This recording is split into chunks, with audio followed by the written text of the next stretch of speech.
The human psyche is a mysterious place, except when it isn't, then it's super easy to manipulate. Over the years, we've analyzed each other's behavior to death, and having done so, we now understand a lot about what makes us tick. But rather than using this knowledge for good, we use it to sell you stuff, convince you of our political beliefs, and then sell you even more stuff. This happens every day, in the news, in advertisements, and even in your own relationship. So let's find out how you can fight it in our list of 7 ways you're being manipulated every day.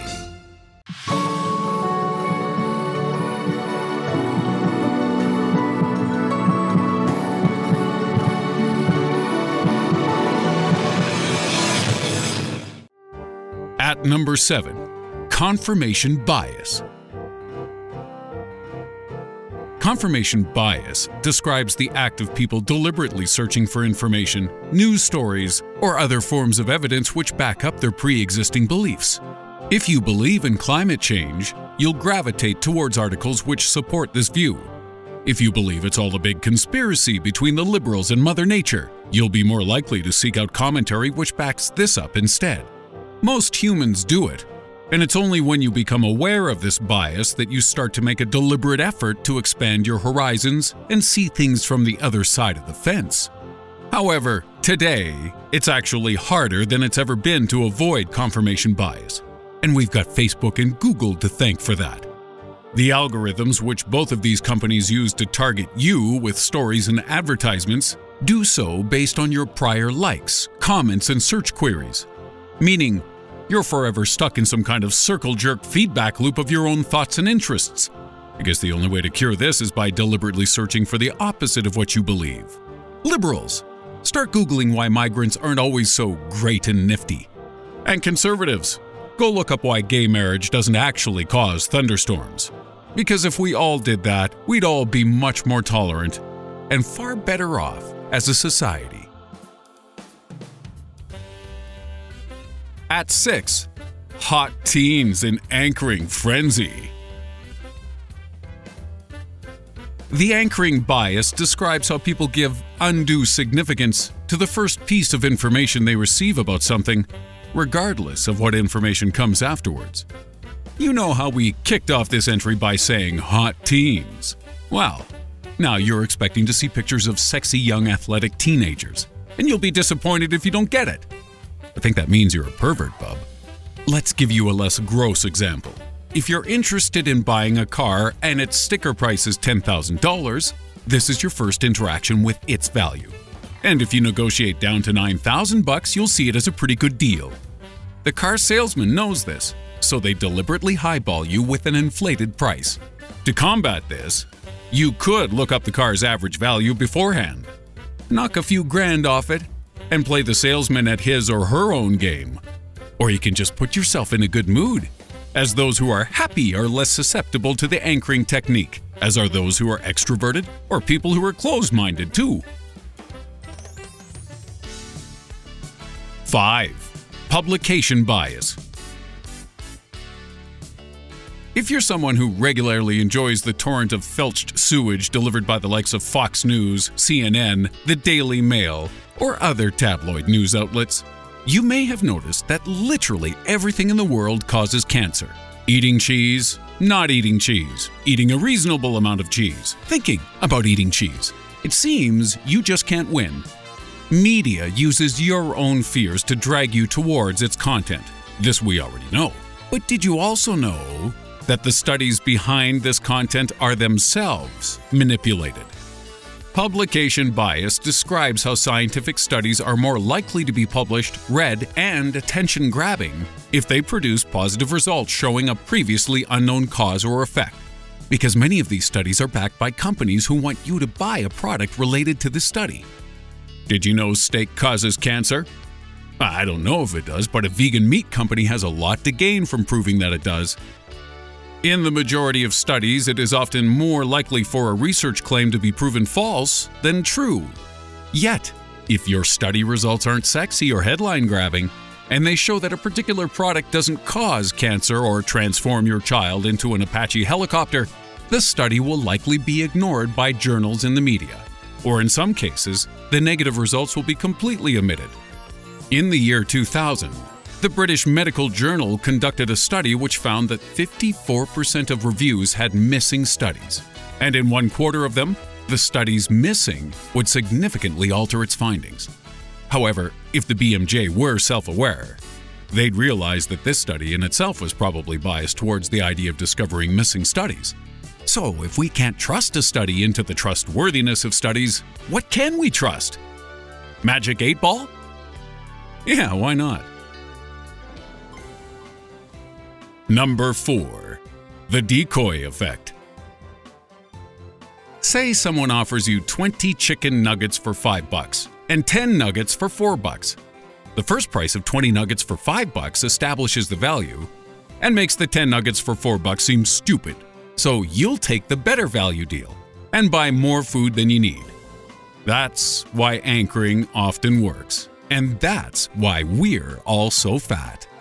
But if anchoring doesn't work, they throw in another offer. How about for $6, you can have 15 nuggets? Hold up, that makes no sense. That's more expensive than the best deal, but with fewer nuggets. Nobody in their right mind would take that deal. And you're correct. But the presence of this offer makes the 20 nugget deal seem even greater value in comparison. And the 10 nugget deal is now only marginally the better option, so you're pushed towards spending more money once again. You can go the other way too. By offering 8 nuggets for $4.50, you'll make the 10 nuggets for $4 seem better value than 20 for $5. And the end result of all this is that I could really go for some chicken nuggets right now. 3. Gambler's fallacy. The gambler's fallacy is used mostly by casinos and other betting agents in order to persuade you to part with your cash, as it preys on the human propensity to see streaks and clusters in random events. For example, if you're playing roulette and the wheel is on a streak of reds, a gambler may believe that red is on a hot streak. Conversely, someone in the same situation may believe that because a streak of red has just happened, it is inevitable that black will be next, despite the fact that in both situations the whole outcome is entirely random. Now, you may think this fallacy only applies to gambling, but that's not true. Because in 2016, similar negative correlations were discovered being made by decision makers in certain professions. If a loan officer has accepted several applications in a row and they suddenly realize this fact, their next decision is more likely to be based on the knowledge of the streak rather than the merits of the person's case. This also applies in teachers marking people's essays, asylum judges accepting people into the country, and even baseball umpires who are less likely to call a pitch a strike if they've just done so. Makes you wonder, what other major decisions are being constantly manipulated by the gambler's fallacy? By you and by those in power. 2.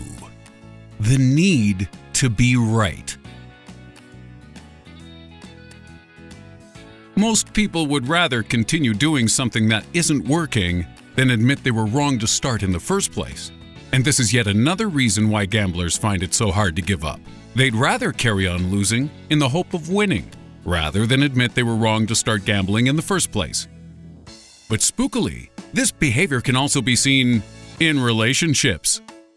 If you've got a partner you're trying to dump, they might constantly remind you of how long you've been together, and how foolish it would be if all the time you'd spent with each other was for nothing. Video games often employ this strategy with new content too. A few months after release, when most games start to become stale, you might consider ditching it and start playing something else. But if there's extra content available, most people are actually buying that to reaffirm their original decision that the game is still fun, rather than admitting you're bored and trying something new. The quality of the DLC often has nothing to do with it. You're simply buying it to pat yourself on the back for reassurance. And that, ladies and gentlemen, is why Call of Duty makes so much money from so many crappy add-ons. And at number 1, the halo effect.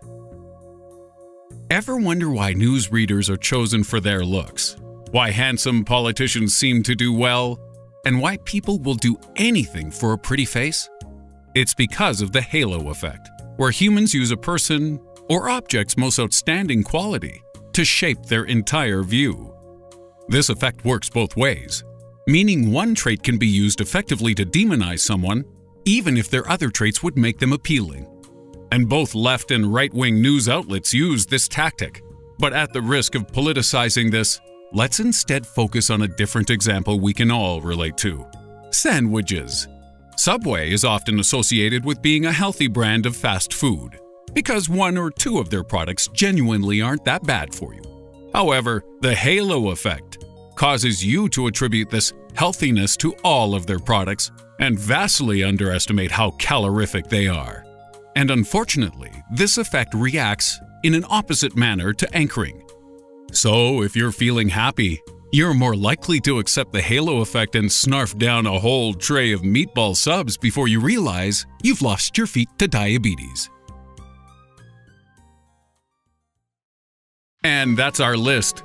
But did you know there are even more ways you're being manipulated every day which we didn't have time to cover? If you want to see it, let us know in the comments. And if you don't, then go watch our recent video on the weirdest laws in Japan. It's a lot easier than thinking about stuff.